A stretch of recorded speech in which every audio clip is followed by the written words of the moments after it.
Pero por ahora seguimos caminando por la India en compañía de Joaquín Grau. Todavía sigue el tema.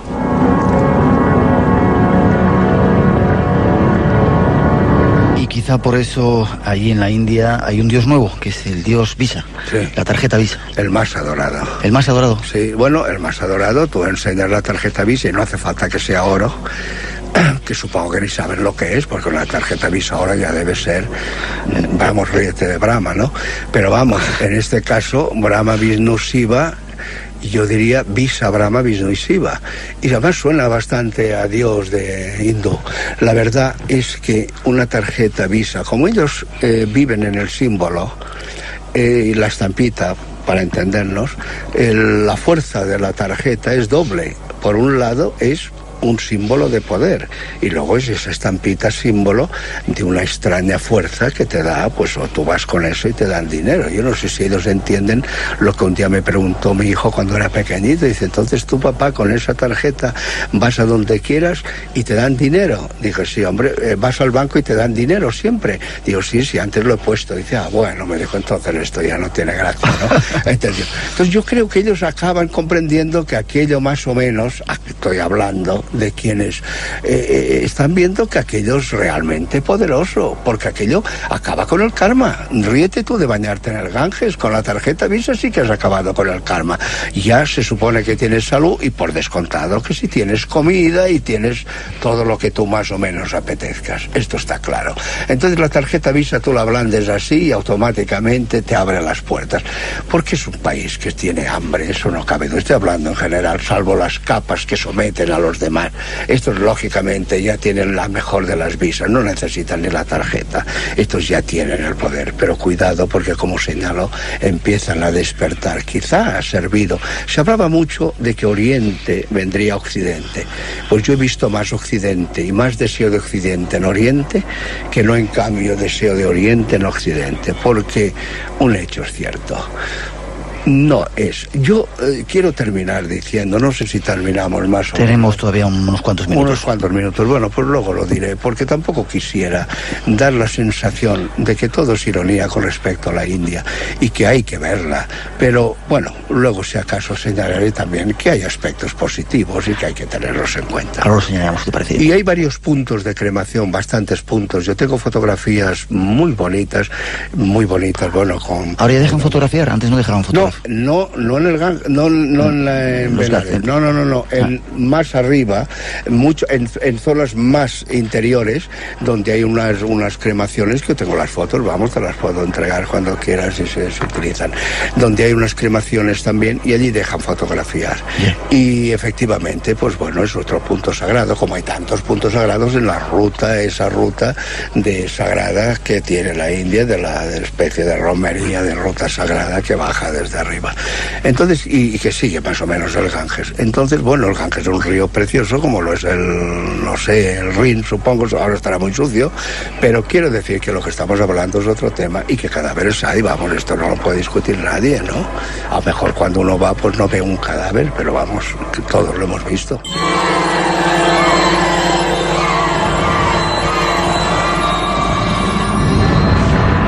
Lo que es evidente, Joaquín, es que en la India también es un país de contrastes, porque hay hoteles súper lujosos al lado de una pobreza. Por lo menos cuando yo estuve, la gente por ahí bastante tirada. Pero hay otros aspectos también, no solamente esta parte que tú has dicho negativa, sino que también hay cosas bonitas, ¿verdad?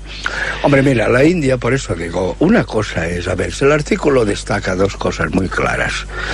Estamos hablando de la India como el país de la espiritualidad. Bien, muy bien, vamos a señalar las cosas como son. Una cosa es el país, una cosa es todos los problemas de hambre, de sometimiento, problemas con las mujeres, problemas con los niños, problemas con...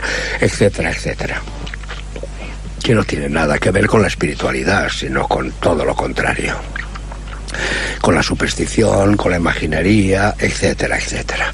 Y otra cosa es que en la India, precisamente porque esa antropología de alguna manera sigue viva y porque había libros sagrados válidos, pero que tampoco se ven, sino que se siguen al pie de la letra, que es lo malo.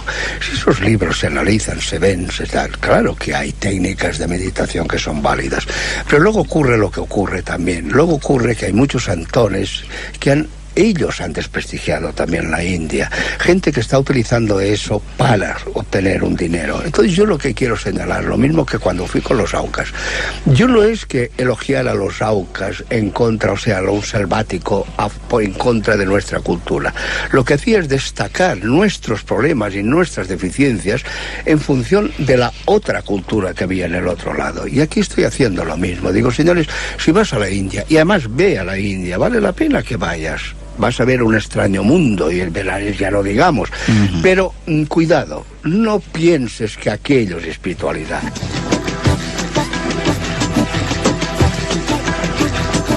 Joaquín, nos tenemos que marchar. Gracias por haber estado en el programa. No, gracias a vosotros. Gracias por el trabajo, y yo espero verte algún día a ti en Egipto. No, yo espero verte en la India. Y por eso te decía, en la India, en Egipto, o en el Ganges, allí al lado de Benares. Mira, en Egipto os voy a decir una cosa, por favor. Id a Busimbel, el día en que el rayo de sol pasa por el peristilo y pega en el fondo de tal. Es una maravilla. Veréis la sed que queda ahí en la oscuridad y ves toda la Trinidad iluminada. Es una maravilla. Id ese día. Esto es maravilloso. Lo intentaremos, y espero verte en el Ganges, allí en Benares, disfrutando de lo que allí se ve. Me encontrarás bañándome. Yo seguro que lo hago siempre. Gracias, Joaquín. Bueno, claro. Gracias a vosotros.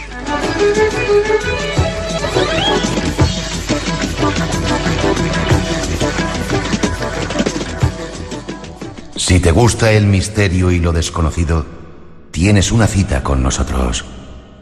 Espacio en Blanco, en Radio Nacional de España, con Miguel Blanco.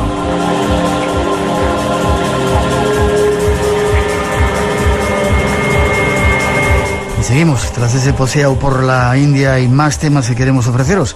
Rescatado de nuestro archivo pone los pelos de punta. Un experto, Tomás Gumí, nos hablará de posesiones y exorcismos. Escuchar.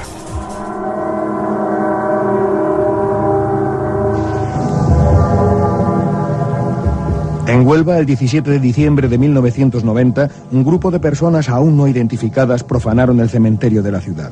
Se deleitaron en arrancar 50 cruces que posteriormente clavaron boca abajo a los pies de las tumbas. Aún no se había cumplido un mes del suceso cuando volvió a repetirse, destrozando en esta ocasión 9 sepulturas. Días después, se produjo un terremoto que muchos asociaron con estos hechos. La imaginación popular se desbordó el 25 de enero con el anuncio de inauguración de una cadena de televisión que motivó la falta a clase de más del 50% de los niños porque sus padres temieron secuestros satánicos. En Málaga, el 14 de enero, 2 jóvenes descubrieron en el bosquecillo de los Molinos de San Telmo, muy cerca de la capital, varios cuerpos de cabras degolladas, velas de distintos colores, 50 botellas de diferentes licores, cigarros puros y criadillas de cerdo perfectamente cortadas.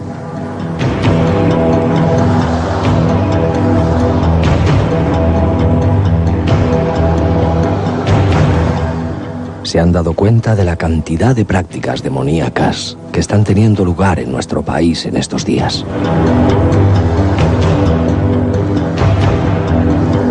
Cementerios profanados, con cruces arrancadas de sus tumbas y clavadas hacia abajo, adorando a Satanás.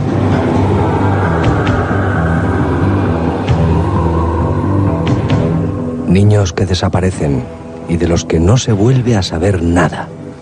O sí, arrojados en una zanja, con el cuerpo mutilado, víctimas de horribles prácticas que complacen a Lucifer.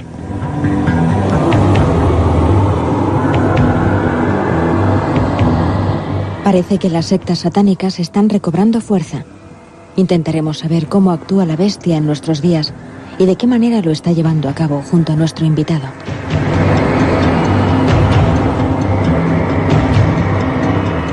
Ahí está esa primera introducción, Tomás.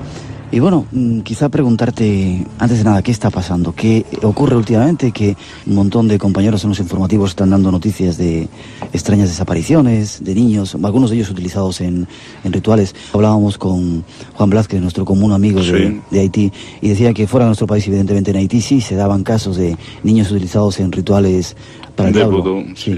¿Pero qué está pasando? ¿Se ha puesto de moda el tema? ¿Anda suelto Satanás? Parece que se ha puesto de moda, pero al mismo tiempo yo uniría no solamente en ritos satánicos, sino ritos afroasiáticos, un poco o afroamericanos o hispanoamericanos, donde se ha ido extendiendo, incluso pues actualmente aquí en Barcelona, con eso de las botellas, A veces, la mayoría de las veces, tú has estado en Haití, recuerdas los rituales de vudú, las cantidades de litros que se beben de ron y aquellas danzas que hacen, etcétera. Sí, son unos ritos, también hay, claro, el odio a la cruz, el romper la cruz, etcétera. También, y hay realmente pues sitios satánicos e incluso diríamos iglesias satánicas o centros satánicos, ¿eh? Pero también juntaría un poco con esos ritos africanos que también va un poco unido, aunque no están definidos porque ya has visto tú, ya hemos visto cómo había la cruz, habían santos y había pues el demonio, había de todo, todas las cosas habidas por haber. Pero vaya, estamos en un tema satánico, sí, se está extendiendo un poquito ese poder satánico, tal vez porque se han quedado vacíos en la religión, porque han tenido una mala información, o tal vez pues que esperaban algo más, una solución a muchos problemas. Y claro, los problemas, pues por mucho que recemos, a veces no se solucionan, milagros que al momento no hay, y se pasan pues un bando contrario totalmente para tener más poderes y poder dominar más a la gente o al mundo. A mí me gustaría que no meter miedo a nuestros oyentes esta noche, aunque en principio seguramente lo que vamos a contar sea algo extraño, pero hemos montado el programa solamente con una finalidad, el alertar y el dar sobre todo conclusiones y soluciones a una inmensa cantidad de gente que anda por ahí un poco perdida. Tomás, quizá habría que empezar definiendo desde tu punto de vista, sacerdote, quién es el diablo o qué es el diablo. Sí, el diablo es un ente, por tanto es una personalidad, es decir, un ser que tiene un vivo, real, que se diferencia, es un ente que, según la tradición, es el ángel que se rebela contra Dios, es este ángel caído, y desde aquel momento pues es enemigo de todo lo que puede ser el bien. Es decir, yo aclararía, no como en las religiones griegas, el diablo, el mal era el diablo, el mal que hay en el mundo, el hambre, las guerras, etcétera, sino es un ser con una personalidad, un ser real. Como tú y como yo. Sí, como nosotros, mucho más inteligentes. Evidentemente, pero quiere decir que tiene una entidad física. Una entidad física, sí, con inteligencia mucho mayor que la nuestra y, claro, mucho más poder. Pero también, claro, tú decías muy bien, vamos a dar un momento de paz, hablamos mucho del diablo, acordémonos también de los ángeles de la guardia que cada uno también tenemos nosotros. O sea, podemos tener nuestro diablo tentador, pero también el ángel de la guardia también existe, ¿eh? Vamos a coger tal como es la realidad. Ya, según esa idea que tú tienes del diablo, ¿él tiene necesidad de algún tipo de los seres humanos? Yo diría que no. Yo diría esta necesidad de entrar en las entrañas y apoderarse del ser, etcétera. No. No obstante, para manifestar su poder a través de la humanidad, es el diablo tentador, pues entonces para entrar dentro de la humanidad sí que hace falta pues entrar dentro de una persona. El problema es cuántas personas han sido poseídas. Y aquí sí que, mira, yo llevo muchos casos de España y del extranjero, pero constantemente la gente, yo no tengo consulta y nada, me volverían loco, pero constantemente me piden por favor, o desde el obispado o desde otro sitio, o un sacerdote, mire, por favor, mire este caso. La mayoría, por no decir, 99, etcétera, 99%, son casos de personas psíquicamente enfermas. Ya, esa es la primera aclaración. No hay tanto poseído como parece. No. Parece que el demonio está un poco atado, ¿eh? Si no estaríamos perdidos. Ya. Seguimos un poco con la personalidad, si te parece. Dices que sí. Es una entidad como nosotros. ¿Se le puede ver físicamente? No, porque es un espíritu. Es un espíritu. Ahora se puede personificar, supongo, pero más que nada, sus efectos aparecerían con aquella persona que sea poseída. Y aquí hay un caso curioso. Por ejemplo, una de las veces me trajeron una persona, venía recomendado, incluso venía un certificado de un médico que no veía muy claro, que se podía ver, tal y cual. Y estuve hablando con aquella persona y me decía que nada, él cambiaba de voz, como si tirase un poco de espuma, tal, un poco desagradable todo aquello. Claro, y bueno, pues vamos a estudiarlo hasta el final. Y pues podíamos comer tranquilamente, hicimos traer comida de fuera, estábamos allí hablando. Y en un momento determinado dije, mira, yo tengo mucho interés en que el diablo me dé un mensaje. No he recibido ninguno, o sea que me haga gracia. Y bueno, pues mire, cuando esté poseída. Después de mucho rato, yo me puse un papel y un bolígrafo, y en un momento determinado empezó a retorcerse, como tosiendo, etcétera, y se puso a escribir. eres un mal sacerdote, te condenarás, serás presa mía, etcétera, una cosa así. Antes yo había hecho escribir, antes de comer, había hecho escribir qué síntomas tenía, pues un escalofrío en la columna, un retorcimiento, cambiaba la voz, etcétera. Bien, cogí las dos grafologías, soy grafólogo, y eran exactamente igual, no había posesión. O sea, la grafología tenía que haber cambiado totalmente en aquel momento de la posesión. Entonces hablé con ella y al fondo, pues después de mucho hablar un problema de un matrimonio, se casaron jóvenes, había subido, perdón, yo me alargo mucho, me avisas, Miguel, había ido subiendo de categoría, era director de un banco, ella se consideró pues la fregona de la casa, una especie de criada y nada más, y venga a trabajar, no le hacían ni caso, e inconscientemente, con toda buena voluntad, inconscientemente, fue una de las maneras para llamar la atención. Ya. Sí, A veces ocurren esas cosas. Sí. Tomás, saltamos, si te parece, de la figura del diablo, que luego tocaremos en la segunda parte, a esos grupos satánicos que parece que se están poniendo de moda, invadiendo casi todos los países del mundo, y quizá España, donde más nos preocupa, como tú muy bien decías, llegando un montón de influencias de Sudamérica, de Centroamérica, de rituales extraños que no entendemos, un poco por donde gira esa figura extraña, ¿no? Sí. ¿Y qué experiencia tienes tú? ¿Qué datos nos puedes aportar acerca de qué están haciendo esas sectas? En Estados Unidos creo que tenías algunos datos, ¿verdad?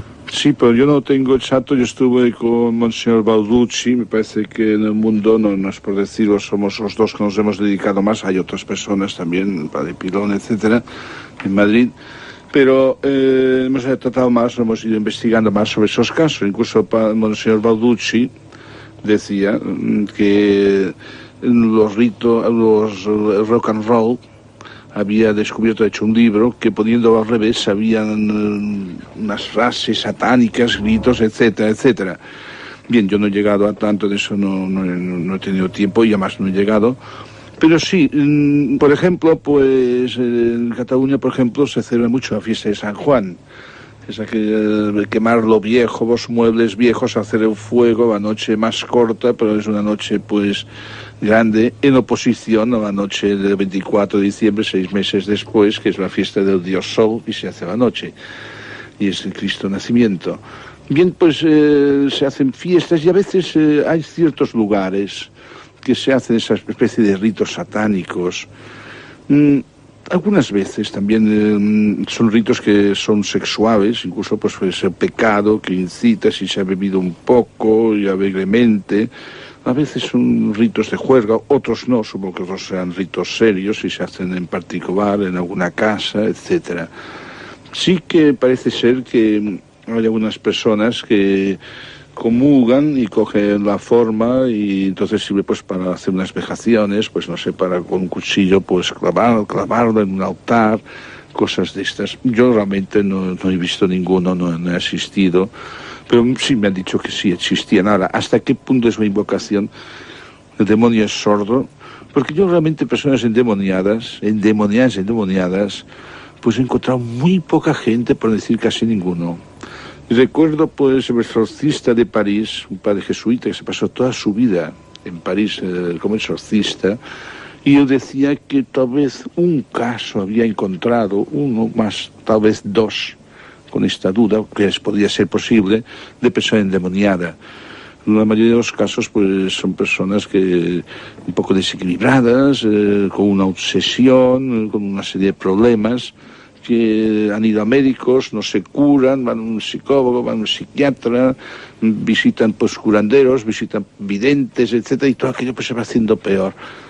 Recuerdo que cuando los principios de la parapsicología en España, daba unas charlas un padre jesuita que estaba en Brasil, el padre Oscar Quevedo, que hacía unos libros, y decía la fuerza de la mente. Él se basaba totalmente en la fuerza de la mente, que la parapsicología no existía, que era nuestra mente que lo hacía todo.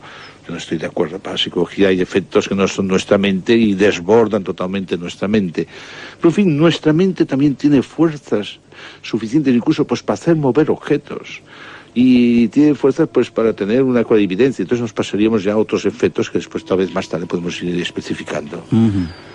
De cualquier forma, hay una especie de moda. Comentabas que en Estados Unidos incluso hay un montón de sectas que están utilizando para desgravar las aportaciones que hacen a... Exactamente, pero no sé, una cantidad de 3.000 o 4.000 templos satánicos que, claro, pues tiene la misma desgrabación que como puede tener una iglesia católica, una iglesia protestante, etcétera, y son centros reconocidos oficialmente por el gobierno de Estados Unidos.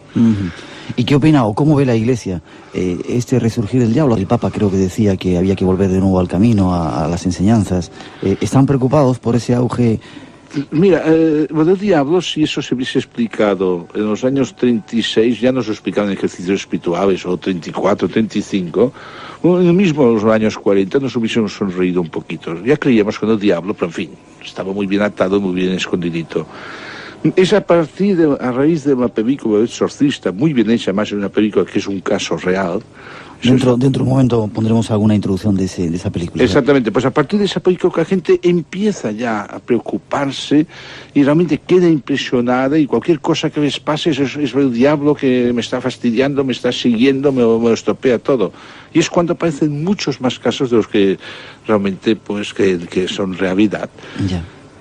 Sí, y entonces, claro, ¿qué opina la Iglesia? Cuidado. Hay una serie de normas, después si quieres ya hablaremos, en cuanto a hacer un exorcismo. Ya, hablaremos también de ello. ¿También no crees que la Iglesia ha aprovechado de alguna forma la figura del diablo para meter miedo a la gente y tenerla un poco ahí limitada y controlada? Mira, yo me estoy sonriendo, Miguel, ya nos conocemos hace mucho tiempo. Yo creo que los sacerdotes creen realmente en la existencia del diablo. Pero a ciertos sectores de sacerdotes, compañeros, no me decían, mira, sí, hombre, sí, pero me ha dejado en paz, es una cosa bíblica. Más pronto yo diría que no mucho, ¿eh? Ya. De todo lo contrario. Bien. Porque además Dios te libre cuando le cae a un sacerdote, una persona que se cree que está endemoniada, continuamente te telefonea, te llama, te dice a su casa, bendices, mire, está todo bendecido, eso he hecho todo. No, pues mire, continúa viendo lo mismo, me pasa lo mismo. ¿Qué quiere que me haga? Me compre una cruz, me bendigo la cruz, me traigo, pues no sé, una estampa de tal, de Jerusalén, de Roma, tal, sí, pero continúa. Claro, es un calvario para el sacerdote. Vamos a seguir adelante si te parece. Hay una segunda introducción que va a hablar un poco de esa película del exorcismo. Después de ella seguimos con el asunto. Magnífico día para un exorcismo. ¿Te gustaría? Con locura. ¿No te haría salir del cuerpo de Regan? Serviría para unirnos. ¿A ti y a Regan? A ti con nosotros. ¿Qué es eso? Agua bendita. No me acerques.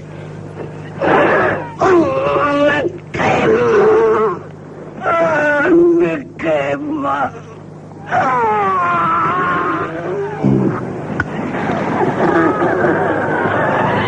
Tu madre, maldito puerco degenerado. Hijo puta. ¡Silencio! Tu madre está lamiendo Señor, demonios escucha en mi el plegaria, que infierno. mi llanto llegue a ti. El Señor sea contigo y con tu espíritu. Oremos. Oh Señor, Padre omnipotente, Dios eterno y Padre de nuestro Señor Jesucristo.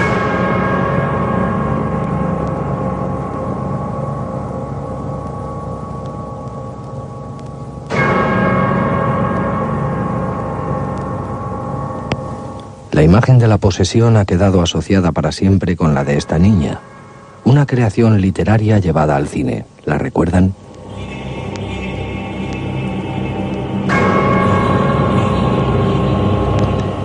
Pero los expertos aseguran que los síntomas que aparecían en la pantalla se dan en la realidad. Se están dando ahora.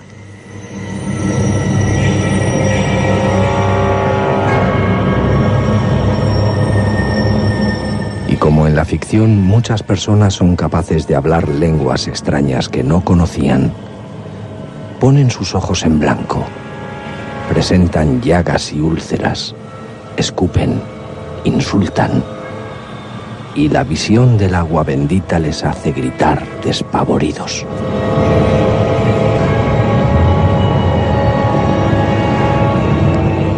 ¿Pero son estos los síntomas de una posesión demoníaca? Y si es así, ¿es posible luchar contra ella a través del exorcismo? Preguntas que trataremos de responder de la mano de nuestro invitado.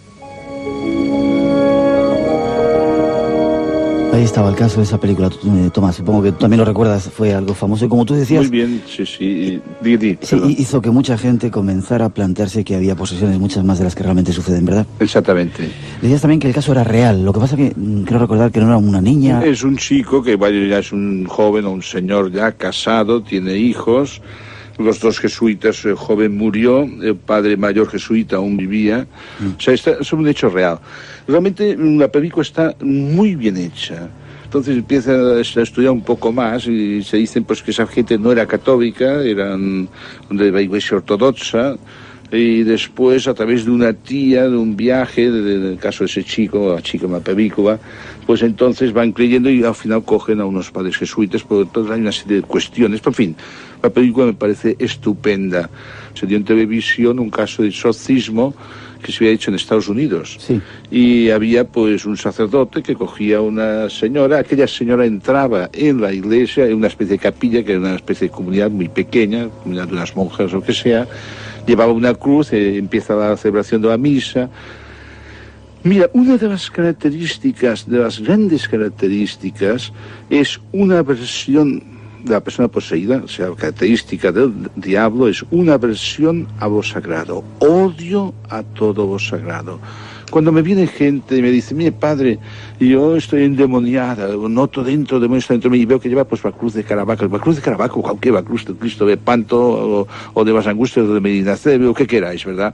Cualquier cruz lleva encima, digo, no.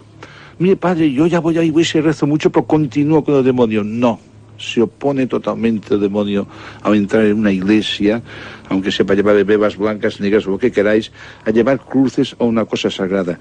Y realmente dentro de la película está esta aversión, no sé por qué, desde siempre ha sido al agua bendita. Agua bendita que se echa por un sacerdote, no así por las buenas, hecha por un sacerdote según el ritual, que se echa encima de las personas, que además en las oraciones antiguas que teníamos de agua bendita, para hacerla era te mando, espíritu diabólico, etcétera, que te apartes, que vayas de este lugar, de esta criatura, hija de Dios, etcétera, cuando se hacía agua.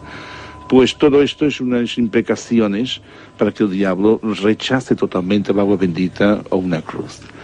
Recuerdo un caso, una persona que me decía, mire, mi hijo está endemoniado. Bueno, pues vamos a hacer una cosa, vamos a hacer una prueba. Póngale debajo del colchón una estampa y una cruz. A ver, cuando vaya a dormir, cuando venga, a ver qué reacciones tendrá. Bueno, pues empezó unas reacciones rarísimas de hombre, nada, que esto está quemando, fuera, prenderé fuego, me voy, me tiro al balcón, no quiero dormir en esta habitación. Bueno, cuidado, es para pensar en este caso.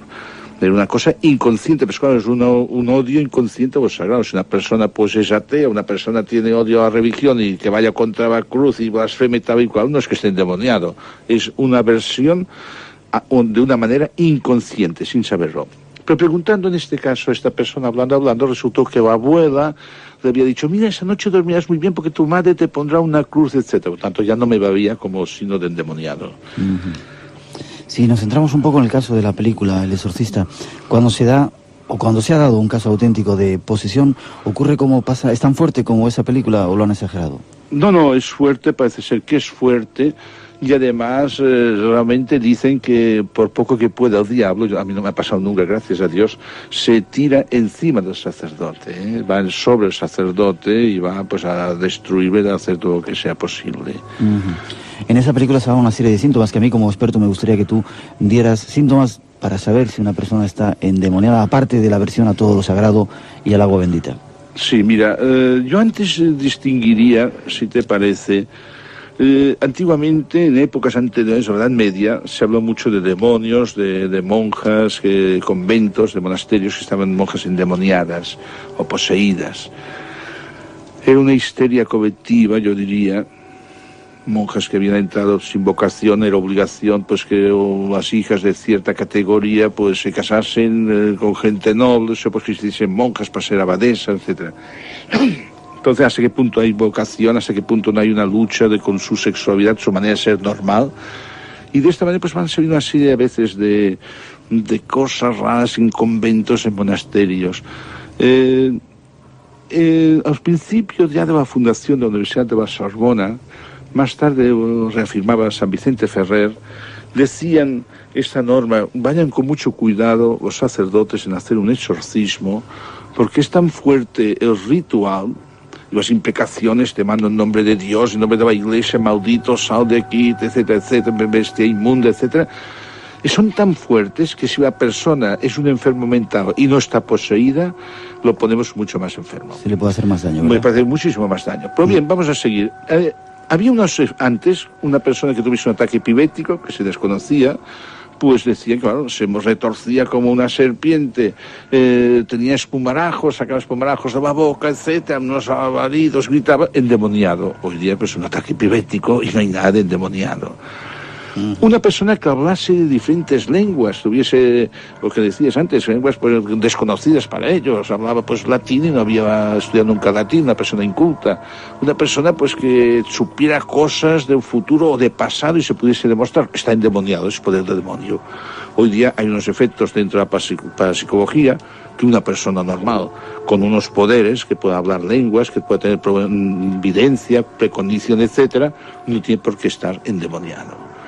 Entonces hay que descartar siempre, hay que ir descartando todos estos casos. Después, por último término, hay que ver ya, en último término, yo siempre recomiendo, si da algunas conferencias a sacerdotes, etcétera, digo, sobre todo, antes de decir, bueno, me lo creo, está endemoniado, hablen con él, si es de un pueblo, hablen con el sacerdote del pueblo. Las familias se conocen, ¿no? Esa familia viene una raíz de loco, se va a volver medio loco y histérico, lo otro también. Hablen con el médico. Ciertamente habrá médicos que no creerán en nada de los problemas de parapsicología, son médicos, me parece, muy científicos, y los venero y los respeto, dice, 2 y 2 son 4 y nada más. Pero en fin, existen problemas de parapsicología paralelos, pues a veces a la medicina. Pues entonces hablar con el médico que le conoce, qué caso tiene, qué le parece, etcétera. Y si después se viera esto que realmente es algo extraordinario, una aversión a los sagrados sin darse cuenta inconscientemente, etcétera. Entonces, bueno, vamos a pensar, se pide permiso al obispo ya enviará a un sacerdote y que se haga pues el rito que sea necesario. Luego, sí. Perdón, no, No, te iba a decir que luego si puedes nos cuentas algo de cómo es ese ritual. Sí. Continúa así. Y yo te iba a decir que fuera de España, en Francia, me llamaron que por favor fuera, había mucho interés, había un hijo de una persona, un escritor de una familia muy conocida en Francia, y me dijeron, hombre, mira, yo ahora tengo que ir, pues venga, el padre tiene que venir, se lo pedimos, en fin, una serie de recomendaciones, y al final fui. Y fui pues con un médico, un chico joven, médico, estudioso, conocía bastante la parapsicología por científico, hoy día ya es un médico bastante, muy buena categoría, ya ha dejado todo eso de parapsicología, cree alguna cosa, pero bien me acompañó. Entonces pedí a un sacerdote que también me acompañara, sacerdote de aquella diócesis, mira, vengan ustedes, y así que me enviaba por el señor obispo, pues vengan también ustedes. Y bueno, una serie de efectos que me explicaban qué pasaba, que había levitaciones, que se levantaba la cama, que pasaba volando, etcétera, que se aparecía en tal esquina el diablo, que había manchado la pared, una serie de cosas. Pero estuve yo 2 horas pensando, Dios mío, pero ¿y cómo? Bueno, ya haremos un exorcismo, pero vamos despacio, vamos a pensarlo, vamos hablando. Al cabo de 2 horas de hablar, el paciente me dice, oiga, padre, en francés, padre, por favor, ¿me podría confesar? Ave María Purísima. Bueno, pues era un ático, una especie de palacio muy grande arriba, había una escalerilla, subimos arriba, una terraza, los coches se veían pequeños, y bueno, ese tío está loco, eso ya se ve clarísimamente, mira si se ve burro, un hombre que me dice confesarse, es que el diablo no sé qué confesar, si está poseído, nunca se ha confesado el diablo. En fin, yo rápidamente, no, mire, vamos rápido, de la solución y Dios misericordioso, no, desde que nací, desde mi juventud, por favor, déjeme. Me tuvo un mal rato, bueno, después bajé abajo y me perdonen. Ese señor está bien y ese señor se ha querido confesar, está en gracia de Dios, el próximo día que venga a misa, que comulgue y nada más, y no tiene el diablo si no se hubiese confesado. Se enfadó la familia, incluso fueron a ver al arzobispo de aquella diócesis y me dijeron que yo les había defraudado, etcétera, etcétera. Tuve que hacer un informe sobre esto. Bien, ya está, sí. Curioso.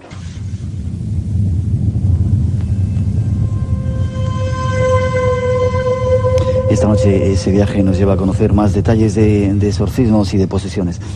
Tomás, ahí un sexo determinado, un tipo de personas determinadas que puedan sufrir este tipo de problemas o no? Bueno, que estén poseídas. Sí. O pseudoposeídas. Sí. Claro, aquí yo diría, pseudoposeídas muchas.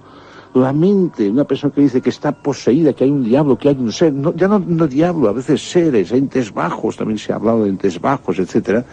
Pues entonces dimana un nerviosismo a los familiares, sobre todo si hay niños pequeños, o si hay animales, un perro, etcétera, o gato, o catarán, también es situación de angustia, y claro, se va haciendo un círculo vicioso que cada vez es peor. Hace poco yo recomendaba a una persona, digo, mire, perdone, yo creo que esto, lo de usted, lo han mirado médicos, lo han visto videntes, le han dicho que uno tenía varios demonios, que poco a poco se irán, otros no, que es un espíritu, que se notan que les cogen las piernas, que tal. Digo, mire, vamos a hacer una cosa, es que yo quiero curarme como sea. Yo ya he hecho la bendición de la casa, he tirado agua bendita, he puesto unas cruces, unas medallas llevan, yo no puedo hacer nada más. ¿Por qué no miramos por una hipnosis a ver si podemos sacarle esta angustia, de no sé de por qué ha venido, y vivimos en paz y vivan en paz, lo que sea, porque vivan en paz, porque realmente sufre la gente esta, sufre muchísimo, ¿eh? Vamos a dar más, insisto, conclusiones y sobre todo a ver de qué forma se puede ayudar a un montón de personas que nos han llegado contando que tenían ese tipo de problemas.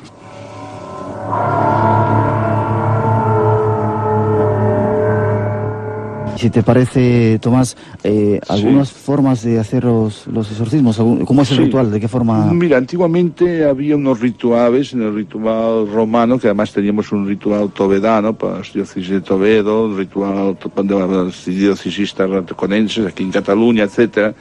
Había unos libros atrás con una serie de oraciones. Hoy día, pues, realmente se deja un poco al límite, una plena libertad. Hay unas características para hacer un exorcismo, primero de todo, pues el permiso del obispo, que sea un sacerdote, permiso del obispo, que procure hacer penitencia, sobre todo antes de hacer el exorcismo, pues ayuno y un poco de penitencia, después tomarse un poco en serio, ¿verdad? Y después, pues ir acompañado, pues si puede ser por otro sacerdote, por una persona, un clérigo, un seminarista, etcétera. Y después sí, llevar estola de color morado, es un signo de penitencia, una estola. La estola no sé por qué, es esto que pasa, que va encima de la alba, que además que lleva flequillos, incluso a veces toca el suelo, debe ser un poco para descargar posiblemente, los egipcios ya lo cogían así, es algo que limpia el cuello, por eso lleva una cruz en el cuello, mirando esotéricamente, o vaya, es un ornamento sagrado, una estola morada, hacer agua bendita con agua y sal, con todas las oraciones, hacer una serie de imprecaciones. Pero decía, sobre todo en todos los rituales he encontrado, y tengo en casa algunos antiguos, que un sacerdote que hace el exorcismo no tenga miedo al diablo, porque si le tiene miedo y va con cuidado y con respeto, es posible que entre él, que piense que va en nombre del obispo, en nombre de toda la Iglesia, en nombre de Dios Padre, como decía la oración, Dios Creador, Jesucristo Redentor, eres Hijo de Dios, te ha llamado por tan sano el espíritu inmundo de esta criatura, etcétera, tomando en nombre de Dios, tomando por la pasión de Cristo, etcétera, pero fuerte, con imprecaciones fuertes, etcétera, y ir rezando. Ya, y no tener miedo al diablo. Yo creí que era usted un experto. No hay expertos en esto. Seguro que usted sabe tanto de posesión como cualquier sacerdote. Su hija Regan no dice que es un demonio, dice que es el demonio mismo. Si usted hubiera visto tantos locos como yo, comprendería que eso es lo mismo que decir que eres Napoleón Bonaparte. Me pregunta usted que qué creo que es lo mejor para su hija. 6 meses en observación en el mejor hospital que encuentre. Muéstrame a un doble de Regan, con la misma cara, con la misma voz, todo igual. Y yo sabría que no es Regan. Me lo gritaría en las entrañas. Le digo que eso que está ahí arriba no es mi hija. Yo quiero que usted me diga con certeza que a mi hija no le pasa nada más que en el cerebro. Dígame que sabe con certeza que un exorcismo no serviría de nada. Dígamelo.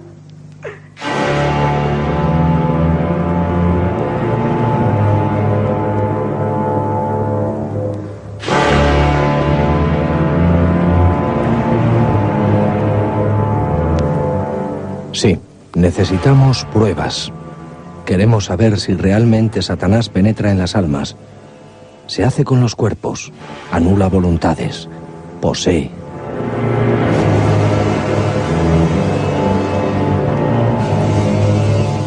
Y si su poder llega hasta ahí, ¿de cuántas personas se ha apoderado?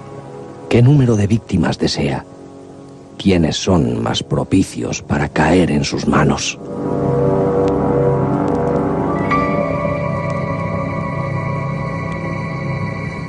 Pero, ¿realmente es responsable Lucifer de esas posesiones? ¿O se trata de otra cosa? Intentaremos obtener conclusiones en compañía de nuestro invitado.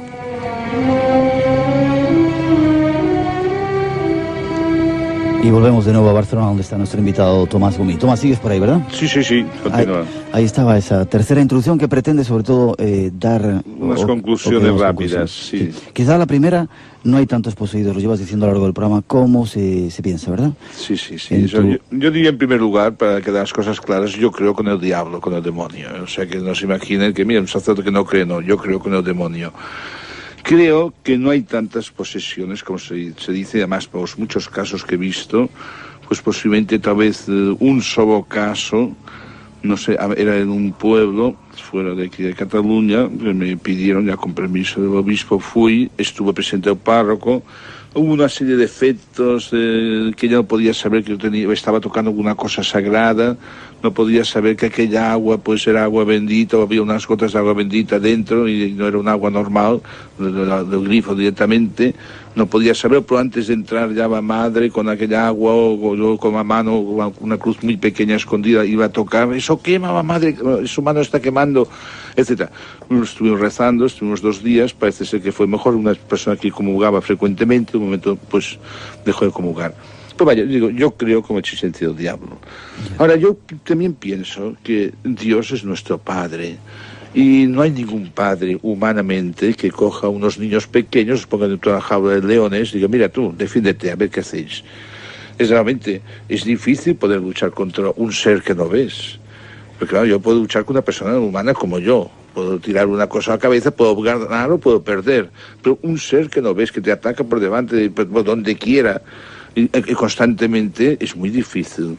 Por lo tanto, yo creo que como Dios Padre no nos deja mucho caer en manos del diablo, ¿verdad? Lo tiene un poco atado.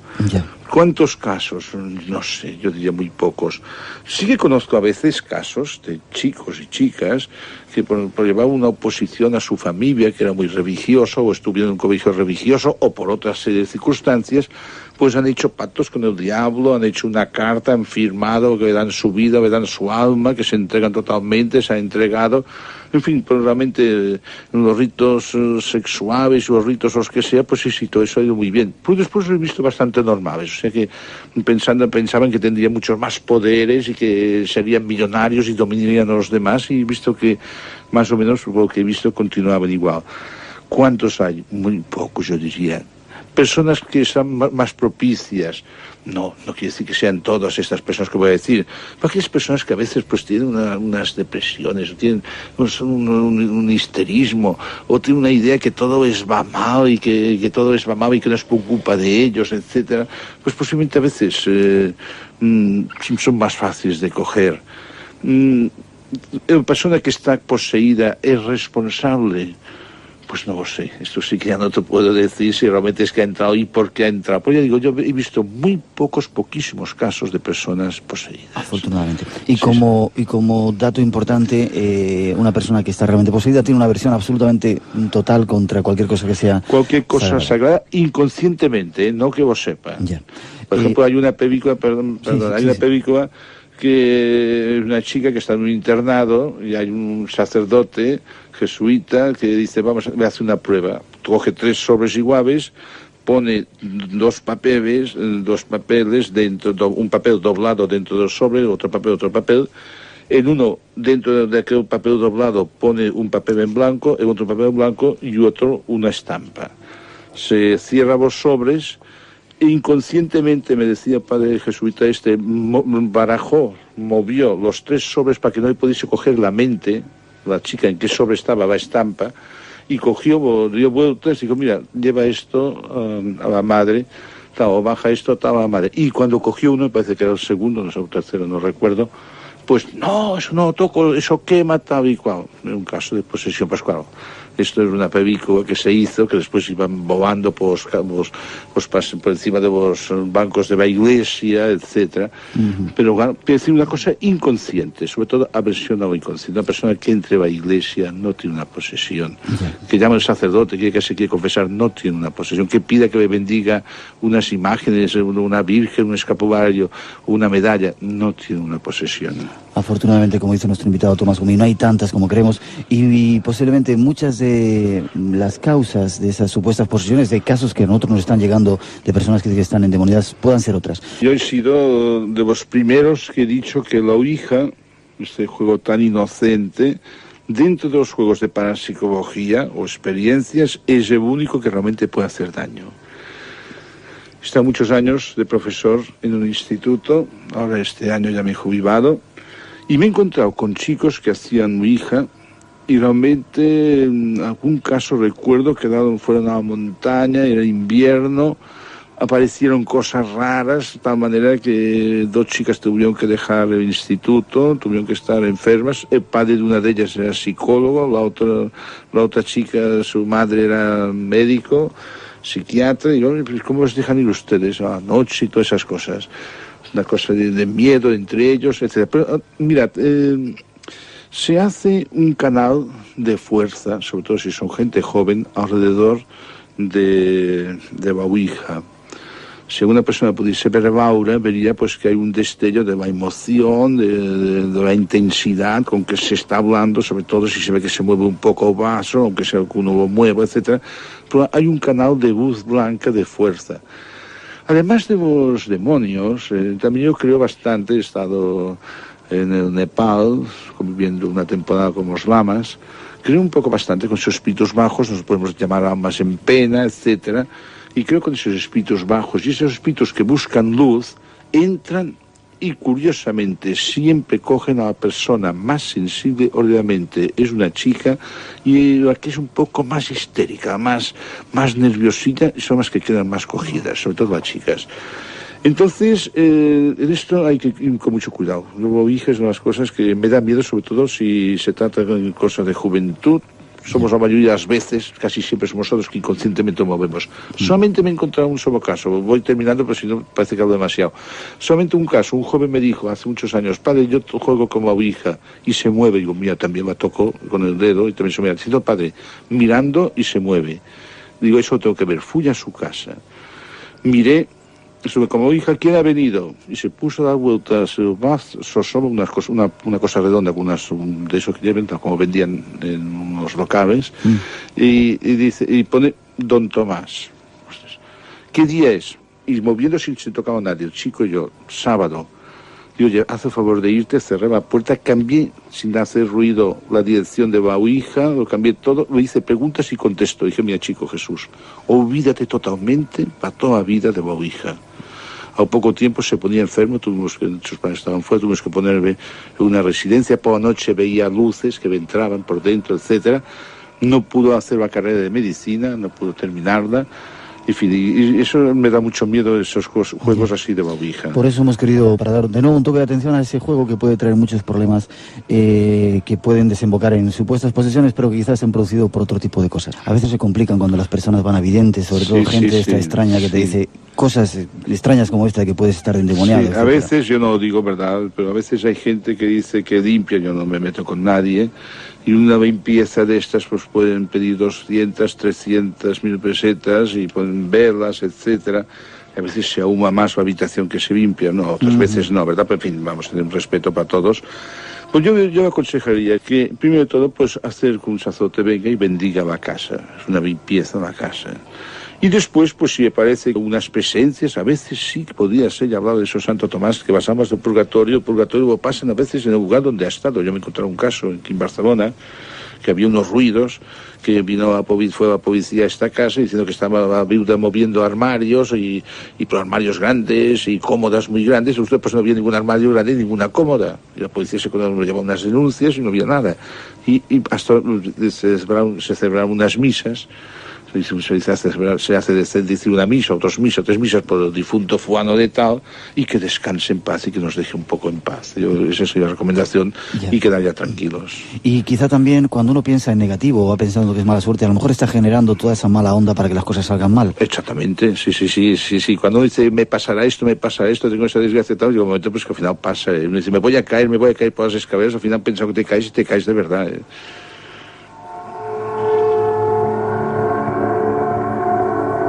Llegamos casi al final, Tomás. Vamos a dar algunas normas para que esto no ocurra, algunos consejos para que no nos metamos en estos campos extraños. ¿Qué puedes decirnos? Pues yo diría que así como vamos por la calle o por el campo y vemos un poste con una calavera, etcétera, alta tensión, no tocar, y no lo tocamos, yo recomendaría que ciertas cosas dentro de la parapsicología, o ritos satánicos, o entregas satánicas, etcétera, yo no las tocaría, lo dejaría un poco de lado por si acaso. Tener confianza, si uno tiene fe en Dios, tener confianza en que si las cosas salen mal, pues no sé, mirar de esforzarse uno más y no decir eso es culpa del demonio. A veces somos nosotros que nos salen mal las cosas por nuestra manera de ser, y tener, pues no sé, una esperanza que somos hijos de Dios y estamos protegidos con una coraza áurica, como dirían en la India, y esa coraza áurica es nuestro bautismo, ser hijos de Dios, y no puede entrar el demonio, aunque quiera entrar, no puede entrar, no entra. Y nada más, ser felices. Dime. Y que frente quizá a la creencia del demonio que nos puede hacer daño, también está la creencia quizá más potente de ese ángel de la guarda que nos está constantemente ayudando, ¿no? Está al lado nuestro, y que existe el demonio, pero también está el ángel de la guarda al lado nuestro. A veces tenemos aquellas oraciones que se decían de antiguo cuando éramos pequeños, que nos defiende de noche y de día. Sería una buena cosa. Afortunadamente estamos protegidos. Sí.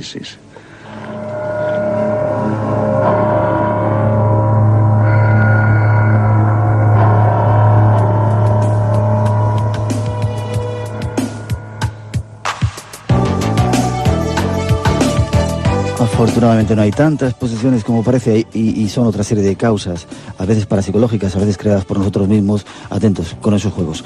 Tomás, gracias. Igualmente, buenas noches. Disfruta de esa ciudad bonita que tenéis en Barcelona. Ya nos contarás lo que vives por ahí. A ver si nos vemos por allí. No estaría nada mal. Un fuerte abrazo. Gracias por haber estado en nuestro programa. Gracias a vosotros. Y a toda prisa terminamos. Ojalá hayáis disfrutado de este tiempo junto a nosotros. Mañana más, el código secreto y teletransportados, temas que no tenéis que perderos. No faltéis. Disfrutar de las vacaciones o del trabajo en este verano español y disfrutar de la radio. Mañana nos vemos. Cuidaros. Volvemos, segunda hora del Espacio en Blanco después de las noticias de las 3. Pasan algunos minutos de las 3, las 2 en las Islas Canarias. Y volvemos con nuestro mágico sonido aquí a las ondas de Radio Nacional de España. Jesús Aroca cuida nuestro mágico sonido, nos está metiendo prisas porque quiere irse de vacaciones cuanto antes. Nosotros le decimos que esté tranquilo, que si no le teletransportamos, que va a ser esa segunda curiosa historia de la cual os queremos hablar esta noche. Y habrá más todavía, algunas experiencias de algunos de nuestros compañeros en una sección que tenemos preparada, pero antes, escuchar lo que nos cuenta Robert Goodman. Y nuestro invitado al que ya saludamos, Robert Goodman. ¿Cómo está, Robert? Muy bien, gracias, Miguel. Para mí un placer absoluto que estés en nuestro programa, tenía unas ganas tremendas de conocerte. Los sábados no nos dejaban y por fin estás aquí. Antes de empezar, Robert, bueno, ¿te dedicas a esto hace mucho tiempo? Nos has estado contando un poco de tu vida, pero ¿te dedicas a investigar esto hace mucho tiempo? Pues, mira, yo te decía en otra ocasión de que yo era químico investigador, pero yo he investigado toda mi vida y he tenido la suerte de tener ciertas experiencias psíquicas, posiblemente desde los 9 años, entonces siempre he tenido la mente abierta para buscar y intentar encontrar un poco de verdad ahí afuera.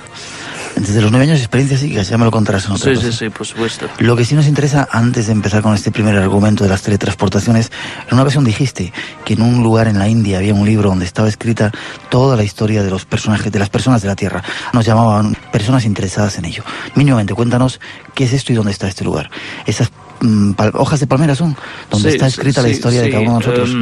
Mira, en un lugar, un barrio de una ciudad del sur de la India llamado Bangalore, hay una colección de información escrita sobre hojas de palmera. Hay más de 1 millón de estas hojas. Fueron escritos hace 800 años, siguiendo una tradición oral de más de 5.000 años.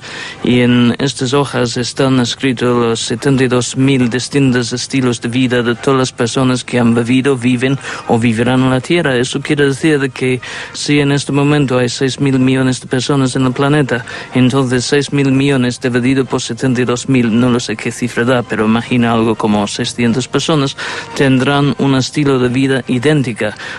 Claro, personas de distintos continentes y distintos países, pero los cambios importantes en su vida y su profesión y su resultado final serán idénticos. Ya. ¿Tuviste ese lugar? ¿Viste esas...? Yo he estado en este lugar, he tenido la oportunidad de que buscaron mi propia hoja y me leyeron la hoja, y yo estaba tan sorprendido sobre las cosas que han dicho de mi pasado de que eran correctos en 95%.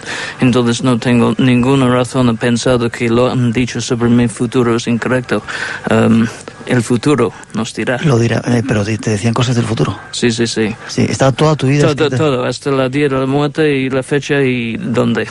Sí, nos preguntan si habías leído el final. ¿El lugar de la muerte? Sí, la edad y... Claro, es que muchas personas no quieren saber esta información porque imagina que vas ahí y te dicen, bueno, mañana cuando sales de aquí... Te toca. Ya.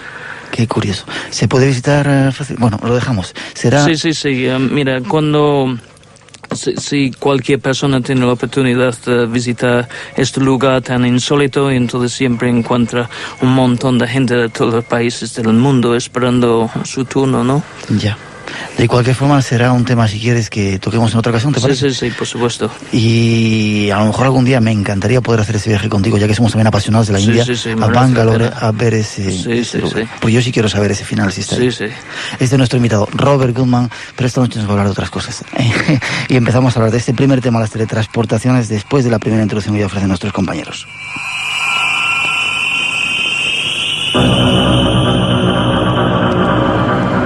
Hace algunos años la Marina americana hizo 2 pruebas secretas con 2 barcos, el Idaho y el Eldridge.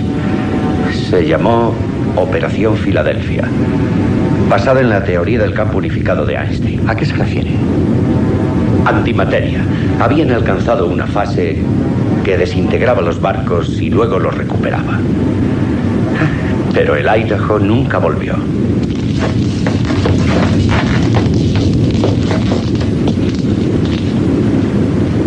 Busque la radio, Savage, y avíseme.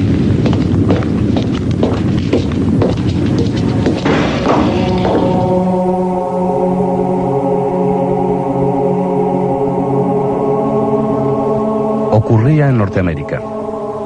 Era un experimento. Se pretendía hacer desaparecer un barco.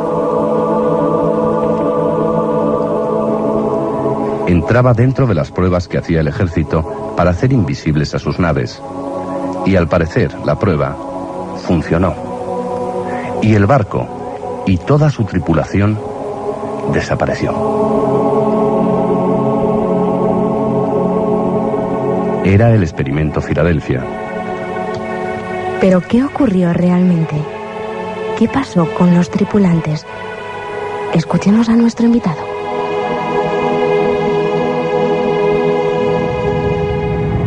En primer lugar, Robert, preguntarte si esto realmente es así o es una ficción simplemente.